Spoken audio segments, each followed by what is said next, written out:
What's going on, people of planet Earth? This is KB the Imperfect, sharing my life lessons for your progression in this underground basement 1974 edition of KB the Imperfect. So today what I want to do is I want to talk to you about three things.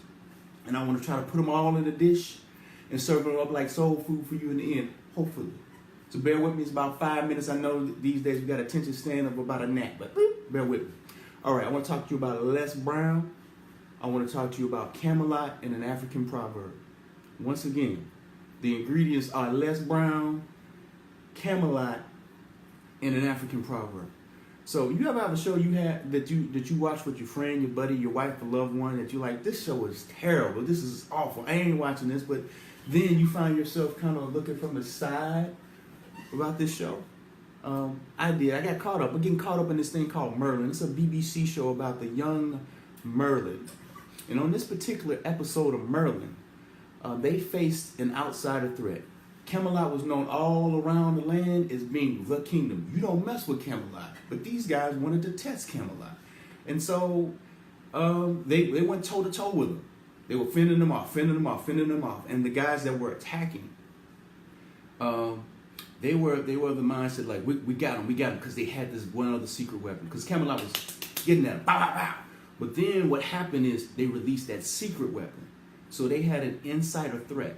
That insider threat was young Morgana, who was eventually going to be the enemy of not only Merlin, but also Camelot. And what happens with that is she goes down to the crypt. And when she goes in that crypt, she resurrects all of these old skeletons of all of these old soldiers and knights and noblemen. And they come up and they rise inside the castle of Camelot. And then they start fighting the warriors. So now they're fighting on two fronts. So Camelot was going toe-to-toe because that's what Camelot does. But then they had to deal with these skeletons. And these skeletons, they were not going away. It was like, oh no, we must fight here, but we must fight here as well. Oh no. And so what happened was they were losing that battle until young Merlin went down to the crypt and found the source of where the skeletons were coming from and confronted Morgana, at least for a little bit. Bear with me with this. So he fends off Morgana, and then temporarily, and then the skeletons dwindle away. So then Camelot then still fighting those enemies, and then those enemies start to die away based on what Merlin was able to do, which was extinguish the insider threat. So now Camelot then is reinvigorated, yeah, and then they go off to fight off those enemies, and then they're done. But then that's when Les Brown emerges from my head, and he said in an African proverb that if there is no enemy within, then the enemy outside can do us no harm. Let me rewind that back, brother. So basically he said, if there is no enemy within, the enemy outside can do us no harm. So and that's what Camelot did. They took care of that inside threat. And once they were able to take care of that inside threat, then they were able to keep moving forward and take over territory and defend what they had. However, Morgana is still there. And because of the inability of Merlin to truly be his total self, he has to deal with Morgana later on.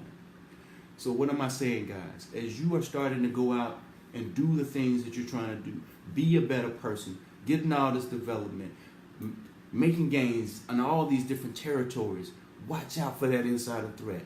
Be it judgment, pettiness, jealousy, insecurities. Take care of that inside threat so you can be on Camelot level and go to the next level. So guys, as always, I want to see you win. And one last thing, actually two last things. The first thing is, it's great that you guys are seeing these videos, but hey, holler at me, connect with me. I just want to see how everything is going, because I want to see you win, because it's not about me likes and views, it's about engagement with you guys. And then secondly, in the spirit of wanting to see somebody win, look up my friend Kiera Vargas on her blog, This Thing Called Life. But with that being said, Knights of the Round Table, unite! Be on Camelot mode, baby.